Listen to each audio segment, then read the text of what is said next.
Dans le cadre de la session des chefs d'État de la Confédération des États du Sahel, les médias publics des trois pays ont initié des débats sur les acquis des 3D, défense et sécurité, diplomatie et développement. Des débats qui seront diffusés sur les chaînes des trois pays à partir de ce soir.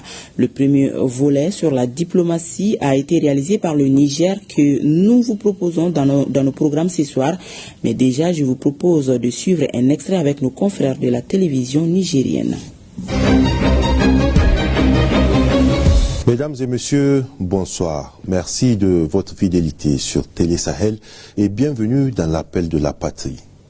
À l'approche du sommet des chefs d'État de la Confédération des États du Sahel, AES, prévu les 22 et 23 décembre, nous revenons ce soir sur un chapitre central de l'actualité, la diplomatie de l'Alliance des États du Sahel. Une diplomatie assumée, affirmée, parfois déroutante pour certains, mais clairement orientée vers un objectif. Quel bilan tirer de cette nouvelle posture? Quel acquis? Quelle rupture? Quelle perspective? C'est tout l'enjeu de notre échange de ce soir. Le bilan qu'on peut faire depuis que l'AES est là, c'est qu'on a quand même pris beaucoup de décisions importantes qui sont en train de dérouter tous les calculateurs, les laboratoires politiques des pays qui nous ont pendant longtemps minimisés, on va dire, et qui nous ont pendant longtemps minimisés, qui croient qu'on ne sera que toujours à leur solde, et ils ont vu qu'on est capable de prendre des décisions. Pourquoi la diplomatie de l'AES elle est assumée? Elle est assumée, je pense, pour plusieurs raisons. D'abord, elle ne se justifie plus.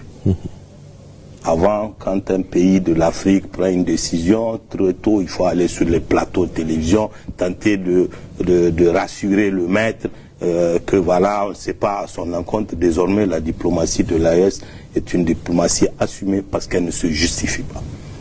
Deuxièmement, elle traite d'égal à égal. Elle traite d'égal à égal. Vous avez vu lorsque nous avons décidé de nous retirer du traité de Rome, dont le président dont la conséquence a été le retrait de nos trois pays du protocole créant la Cour pénale internationale, nous l'avons assumé, nous n'avons justifié ça auprès de personne. C'est une des marques que c'est dans le style. Aujourd'hui, c'est direct.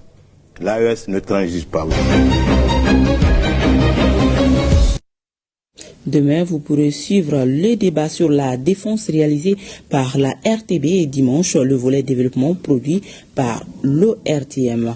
Je vous le disais, les Aigles du Mali sont cités à la CAN Maroc 2027 parmi les outsiders. Cette 14e participation est attendue par les supporters. Le capitaine Yves Bissouma et ses partenaires confiants ont reçu sur place à Casablanca le drapeau national des mains du ministre en charge des sports au nom des autorités de la transition. Siragatou Sissi nous présente les